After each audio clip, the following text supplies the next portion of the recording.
This episode is brought to you by Audi. The road is calling. Embrace the thrill of the drive with the all-new, fully electric Audi Q6 e-tron. Featuring effortless power, serious acceleration, and advanced Audi tech. It's not just a new EV. It's a new way to experience driving. The all-new, fully electric Audi Q6 e-tron is here. The next chapter of Audi starts now. I can say to my new Samsung Galaxy S25 Ultra, hey, find a keto-friendly restaurant nearby and text it to Beth and Steve. And it does, without me lifting a finger. So I can get in more squats anywhere I can. 1, 2, 3. Will that be cash or credit? Credit. 4. Galaxy S25 Ultra, the AI companion that does the heavy lifting so you can do you. Get yours at Samsung.com. Compatible with select apps. Requires Google Gemini account. Results may vary based on input. Check responses for accuracy. Hey, Fidelity. How can I remember to invest every month? With the Fidelity app, you can choose a schedule and set up recurring investments in stocks and ETFs. Oh, that sounds easier than I thought. You got this. Yeah, I do. Now, where did I put my keys? You will find them where you left them. Investing involves risk, including risk of loss. Fidelity Brokerage Services, LLC, member NYSE, SIPC. You're listening to the Animation Addicts Podcast with the Rotoscopers, episode 255, The Swan Princess, A Royal Wedding. Seriously, what else is there?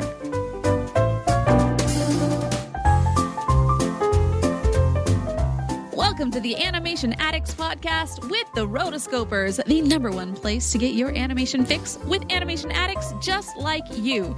Each episode, we dive into the wonderful world of animation featuring Disney, DreamWorks, Pixar, and everything in between. From hilarious discussions and movie reviews to interviews with industry insiders, this show's mission is to brighten your day through our love of animation. So hop on your nerdy couch, grab some snacks, and get ready to hang out with your animation besties because it's time to dive into today's episode.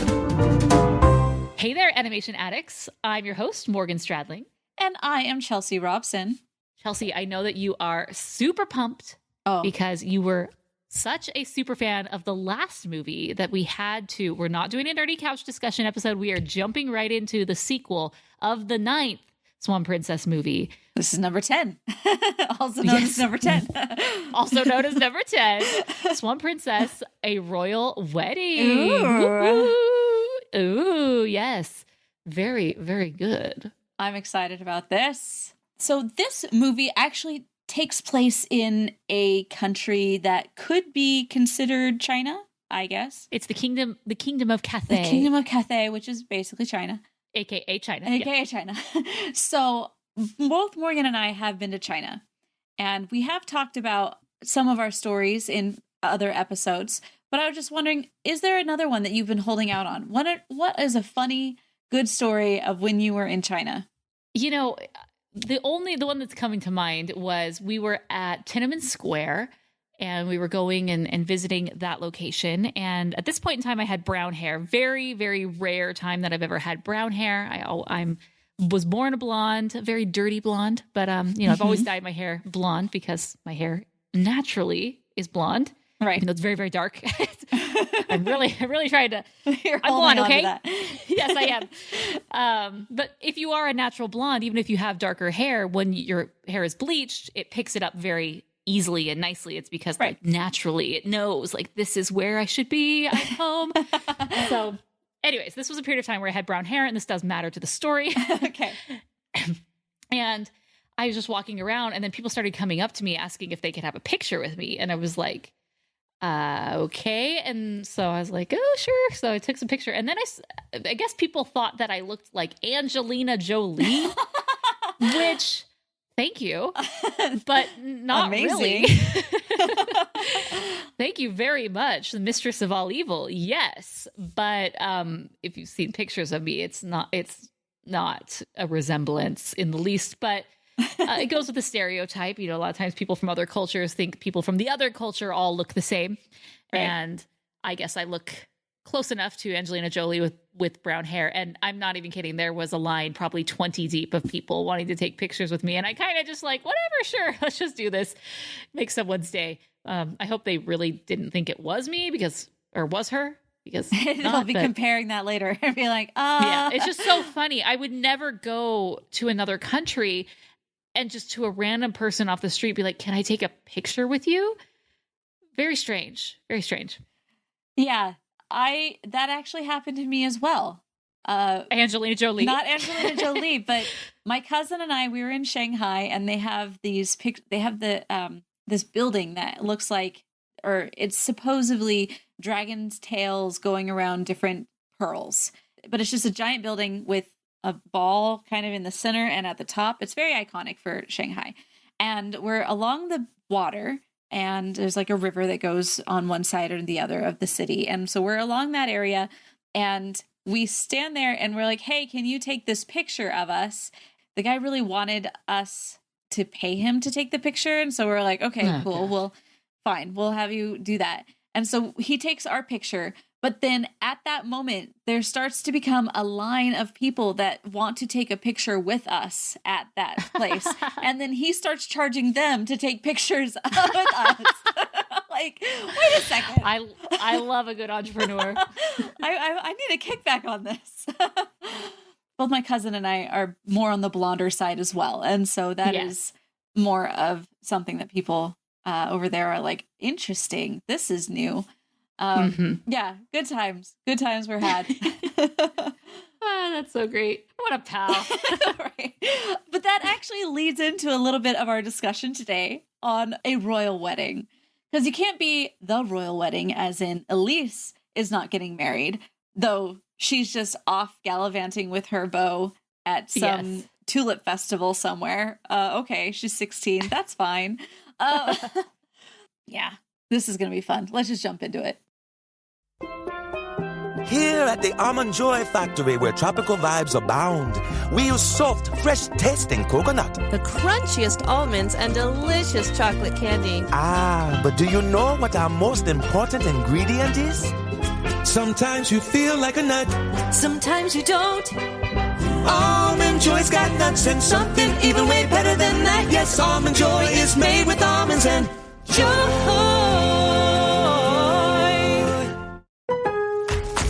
Lowe's knows what makes SpringFest savings even better are member-only doorbuster deals. Right now, rewards members can save $40 on an Allen & Roth Chesler Gold faucet. Was $99, now $59. Plus, save $110 on a Cobalt 40-volt battery trimmer and blower combo kit. Was $279, now $169.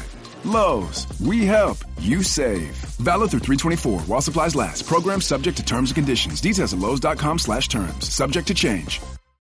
This episode is brought to you by Shopify.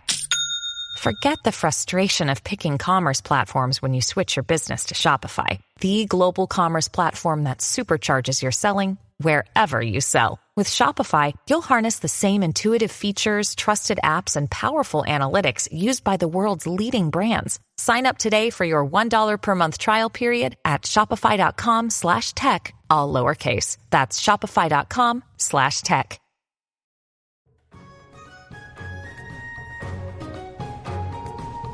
战斗结束时，站的时候要站得更高，胜利旗帜空中飘，心脏跳动像鼓手，庆祝着胜利，像英雄般的归来。 Okay, so this movie, just to set the stage a little bit, it was directed by Richard Rich, as always. It was released a year after the 9th movie, more or less, August 4th, 2020. It was released on DVD September 10th, 2020. Apparently, there was a snafu with the distributor. There was some mix-up with the DVDs and whatnot, so it didn't come out on time, but it came out a month later, so... No, that is no good. Especially if you were like Morgan and really wanted to watch that next episode. Anxiously waiting for this. I know having everyone to was. wait an additional month. I mean, that's kind of mean. Yeah. But that is kind of the way that they do it now with, digital first and then 2 weeks later, fine. Like you peasants who still have DVD, can get it on DVD. Obviously, production companies the same as the previous one: Nest Family Entertainment, Sony, Wonder, and Streetlight Animation. Okay. Yep, there we go. Let's jump into it. We should do a recap. So give me a little recap, Chelsea, of what happens in this film. So a recap of what happens in this film is it starts out with Mei Li saying, "It was too sad to tell my story before, but now I can tell it." So I guess she's confiding in Odette and telling her whole story about how she was falling in love with her artist boyfriend, and her artist boyfriend is, painting little lines on her face, being, "Oh, how cute. I'm creating a little mole on there." And then the dad comes in and it's like, "You have been going up to the surface again, haven't you? Haven't you?" Brings in with him a sorceress that he has on staff because, everybody's got to have one. Yeah, all good rulers do. You need to have a vizier, a sorceress, a sorcerer. Fang is the vizier, and she covers her face most of the time she covered it all of number 9, and then at the very beginning of number 10 of the Swan Princesses. And then her eyes glow and then turns Mei Li's boyfriend, Chang, into this dragon, which we saved last time. So she's retelling the story to Odette saying, "Okay, I actually am afraid to go back home because my dad already did this to me once. I'm afraid he'll do it again. And can we just move in with you? Because that would be great." Yeah. And I'm just thinking, you want to move into my basement or something? What? So then they're like, "No, let's not do that." No, that's not going to work for us. How about if we go with you back? We'll go with Lee back to China, or what is this city's name? Cathay. I'm the super fan. Of course, I would know. We go back with you to Cathay, and we're going to try to convince your father of this story that he should not be mad at you and should just accept your choices of being with this unemployed artist. But it's fine. And so they decide to do that. And Lee, he's depressed because he gave up his crush on Elise and is going to be heading out. And it's just sad. He's got a really cool trophy, though, I have to say. It's a swan that's in the shape of a musical thing. I liked it. And so he's coming back with a trophy. So, it's not all bad for him. And they're supposed to hide underneath the ship, below deck, because they don't want anybody to know that she had been, Mei Li had been away with Chang at this other place. And so they're like, well, they don't want her to know she's gone. She's been gone for weeks. I know. Where was she? Where was she? We know that Prince Lee is at the music festival, but where's Mei Li? I don't know. She's probably in her room. I mean, the dad really must have just cut her out of the loop at that point, which really would be sad, Yeah. So she ends up going back with them, and you have Odette and Derek coming onto shore here, and they end up going in. "Oh, you are the famous Swan Princess, and you are the..." Her name really gets around. Yeah. "And you are the prince who could only see her beauty." We just can't get past that. He's like, I've changed. He just can't get my nose right. Right. So they're like, "Hey, can we have a moment together in private?" And he's like, "Of course you can have that." And so, but of course, Feng is saying, "I should be going with you." "No, Feng, they wanted it private." So he goes in with Prince Derek and Odette has a poem that she wants to tell. And every bit of this poem, it's like the emperor is like, "Oh, tell me more," and asking a question that leads directly into the next part of the poem. That's like, "Oh, why, thank you for asking. Here's the next part of my poem." And it is about other flying fowl as she tries to compare his daughter Mei Li with a swallow who came flying into her room and told her of the whole story. And so at the end of this poem was so powerful that it was enough to soften the heart of the emperor and for him to completely change his tune. 100%. One poem is all it took. And he's like, you know what? She's my daughter. And yes, she can get married and I will accept him. Everything is fine. But of course, Melee doesn't know this, and she's too afraid and thinks that she's going to be killed because that's what else would her dad do. That's what her dad does. He's a big killer. That's what he does. So Chang says, hey, why don't we go to my place up in the mountains over there? No one will find us up there.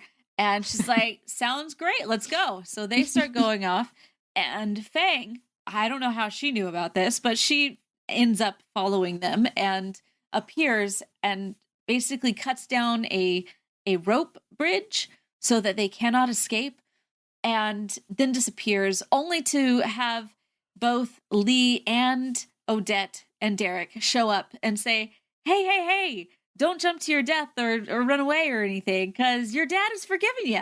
Everything's great. Oh, okay. Everything is great. So they go back to the palace. On their way back, Lee and someone else is there. I think it's Lee's like servant guy.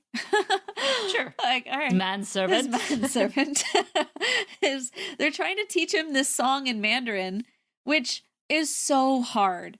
Have you ever tried to learn Mandarin? I have not. Oh, it is so hard.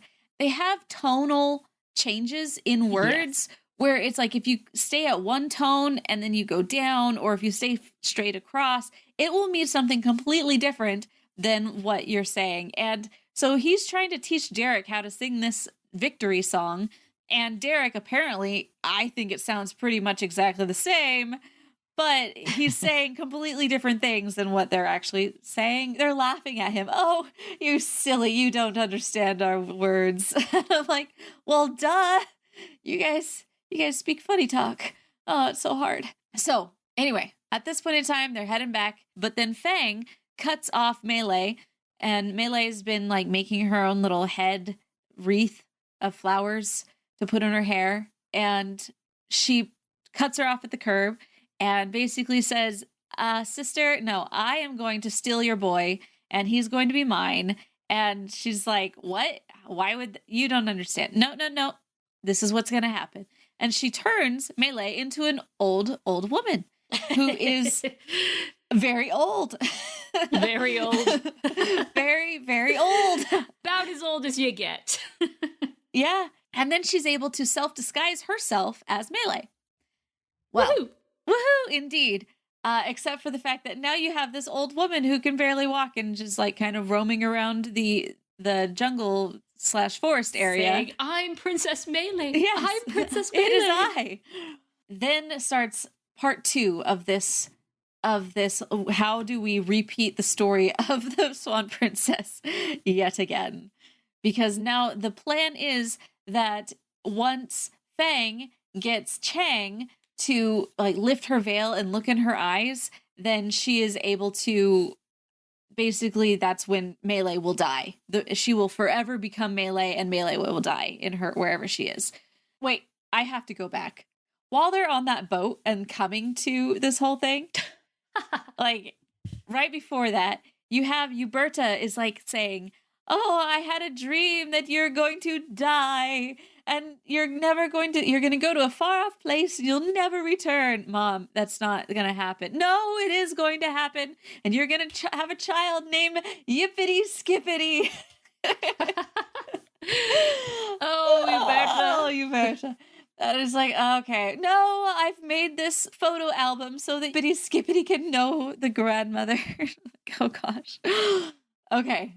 And then while they're on the boat, like they're doing this reenactment of what it would be like to be married. And they're like, okay, first what's going to happen is the monk is going to tell you both to kneel. And then you're going to put this veil over your head, because this veil was given, like the manservant gave it to her being like, I'm so glad I finally get to give this to you. I'm like, you're holding on to this? Really? Okay. Like they like kneel down and Chang lifts up the veil at that point and kisses her and everything. And Odette's like, wow, I can't wait to see it. I'm like, honey, you basically just saw it. I think you can say that you're good at this point. Oh gosh, I'm kind of tired. You can tell the rest though. I mean, just yada yada. How it? I didn't ask for to reenact the movie. I was thinking you were going to give me a paragraph summary, but you were really into it, so I didn't want to stop you.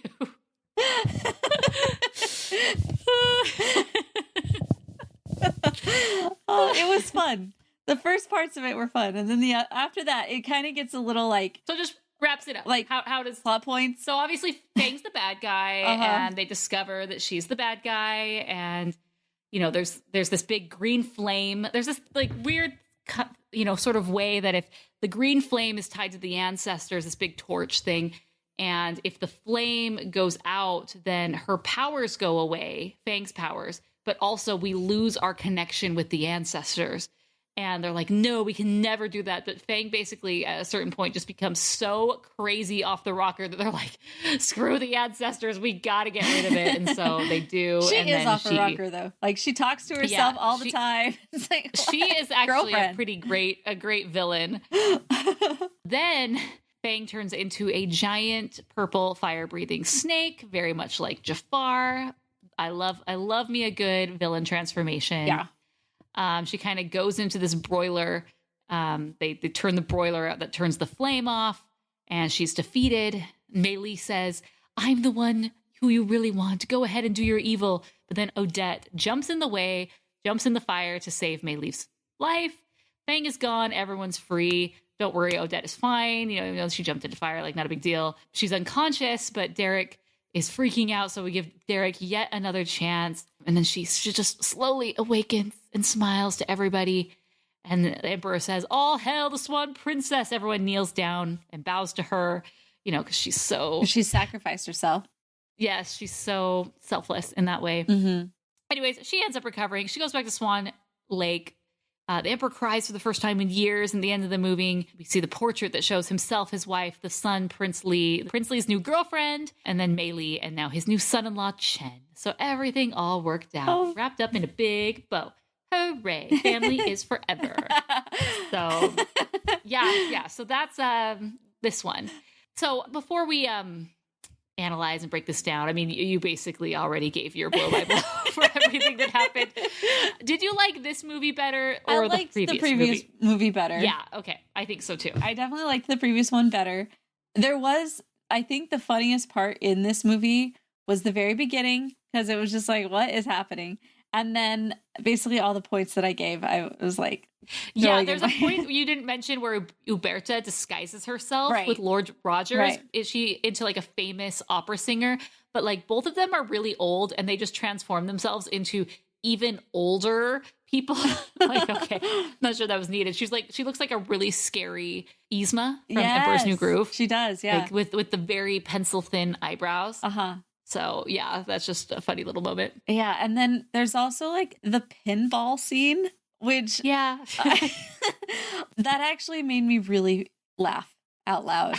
Funny, because it was like the moment where I was watching the Christmas one and the lightsaber duel comes out. Like, yes, it was just that out of nowhere. Like, what? Here we are. Yes, totally. I think it's the turtle like going around and he's acting like a pinball and it like glows and everything. Like, it's just like, what am I watching? But I love it. It's great.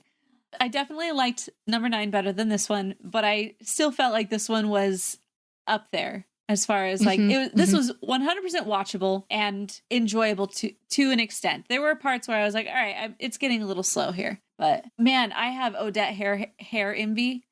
I'm looking at that and I'm like, man, yes, great hair. She's always been very enviable in all the different ways. I mean, what else is there with her? Touche. Yes. That should be our title. What else is there? But of course, there's the moment where Odette sacrifices herself. And she's so great. Gets lightly toasted. So apparently there is an 11th Swan Princess movie that's supposed to be coming out. Okay. It was supposed to come out in 2011. Not 2011. Swan Princess 11 was supposed to come out winter 2021. However, we're recording this in May. We're recording this in 2022, and there's still nothing. So I'm a little bit bummed because I was very much invested in this movie. Yeah. I hope at this point for the next one, it doesn't have, a full name or anything. I would like to see this no more in Cathay. Like we did that. No más, por favor. Yeah. But we will see. It would be nice to let's reboot in Back at Home and have Odette figure out her powers and she can transform. Yeah. I mean, that's an easy alley-oop. Do it. Yeah. Okay. So as I was researching this, when I was looking back, I still think the whole Crest Animation, Streetlight Animation, Rich Animation Studios, Rich Crest Animation Studios, all the various Rich Entertainment, all the different names that this studio has gone through because of various acquisitions and bankruptcies. It's just a total mess. However, I was researching, and I'm not going to go into it because I already did that in a previous episode. And even then it was kind of convoluted and it was like, yeah, I get it. I just need to get Richard Rich on the podcast and be like, okay, break down the timeline and the why. But when I was looking up and I clicked on this link and it's like another Wikia page and I was reading through it and they're really mean in this Wikia when they're talking about it. Like, for example, they on Wikipedia, they have like the sidebar that has, like the studio info and the name and founded and headquarters, like all the key information. Well, for Streetlight Animation, it says the company that has milked the Alpha and Omega and Swan Princess franchises to the point where they have become the Activision Blizzard of animation studios. I'm like, is that critique really necessary? And then as I'm reading it, they basically list into two different categories, like high level, what this is, what the studio is, and key dates. And then there's a section called bad qualities, and it goes on forever. You scroll forever. And there's a section called good qualities, and there's just 5 bullet points under that. I'm like, wow, like this website. And then I look at the URL, and it's Awful Movies Wiki. So this is just meant for the haters. Yeah.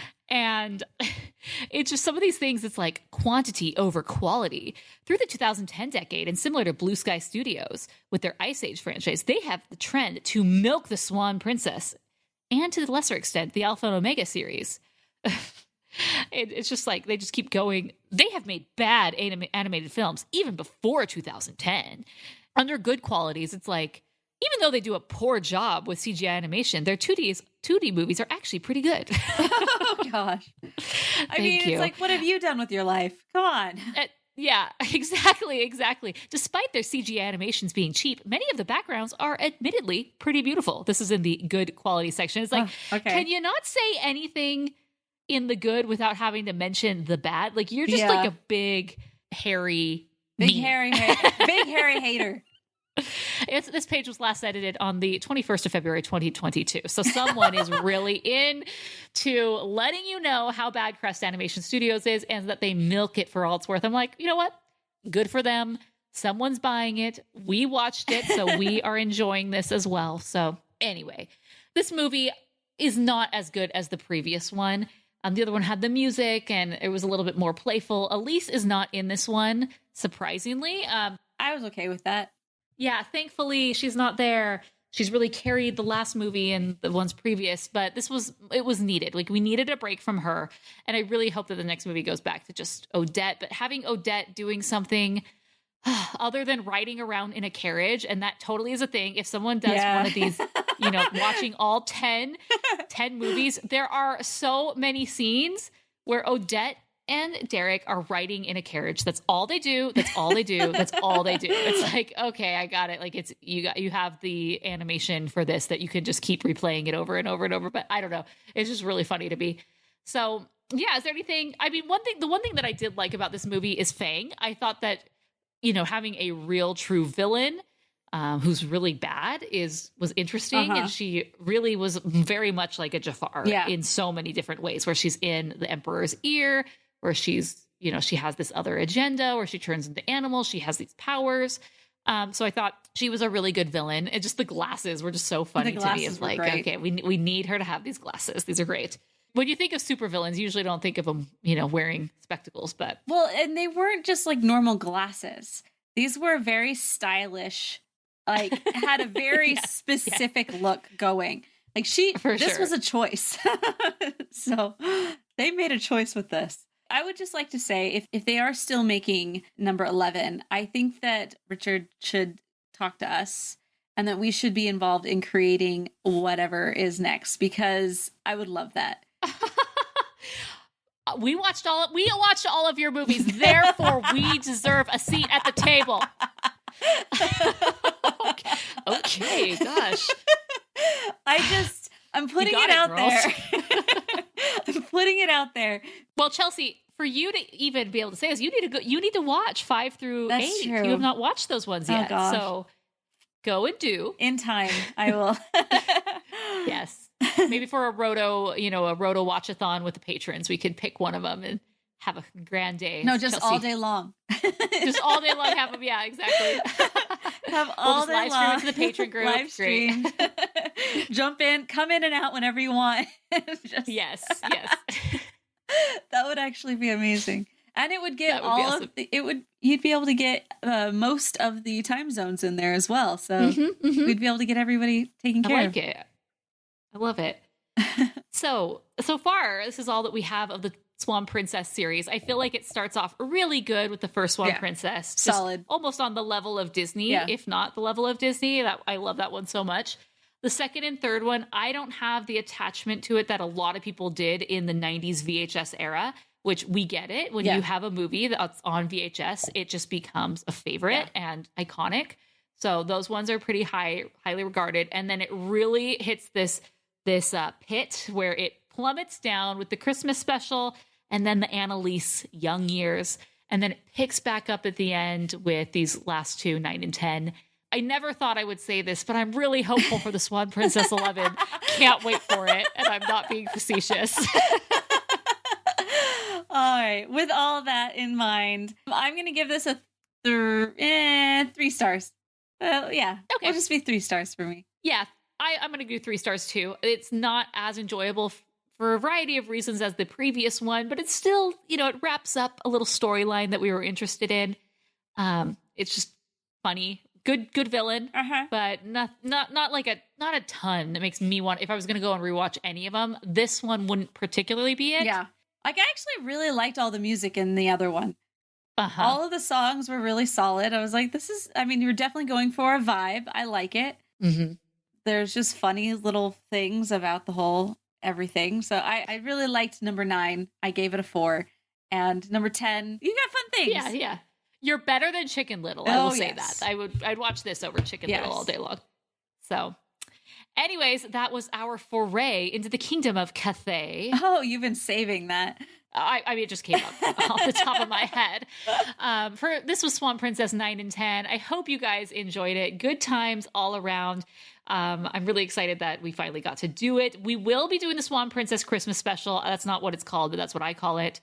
We will be doing that come Christmas time. So be sure to subscribe. Stay tuned. We have a lot of really fun episodes and other movies coming at you. I think this is kind of the end of our Fowl series. Would you say, Chelsea? I mean, there's Freebirds. Freebirds is on Netflix. We could do that. Crickets. So maybe at Thanksgiving time we'll do Freebirds, but it won't be included in our Fowl series. But our next episode is going to be Alice in Wonderland with our in-house resident Alice in Wonderland expert, John North. We're really excited to have him. So that's going to be coming up as our next episode. But until next time, we are the Rotoscopers.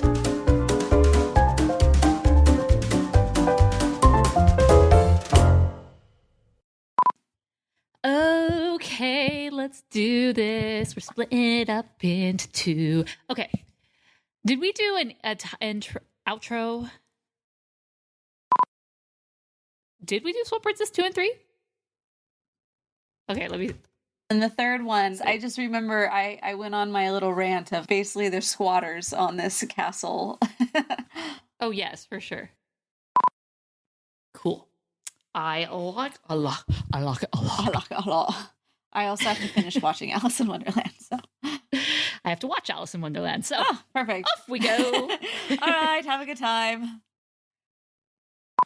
You've been listening to the Animation Addicts Podcast. If you enjoyed this episode, don't forget to subscribe and be sure to leave us a 5-star review. We're available on Apple Podcasts, Spotify, and wherever you listen to podcasts. And if you want to help spread the word, be sure to share the podcast with your friends on social media. Just don't forget to tag us at Rotoscopers on Instagram and use the hashtag Animation Addicts. For all the links and full show notes for this episode, go to rotoscopers.com/podcast. Now, if you still can't get enough for your animation fix, be sure to subscribe to us on YouTube and visit rotoscopers.com for more animation news, reviews, and interviews. Thanks for listening.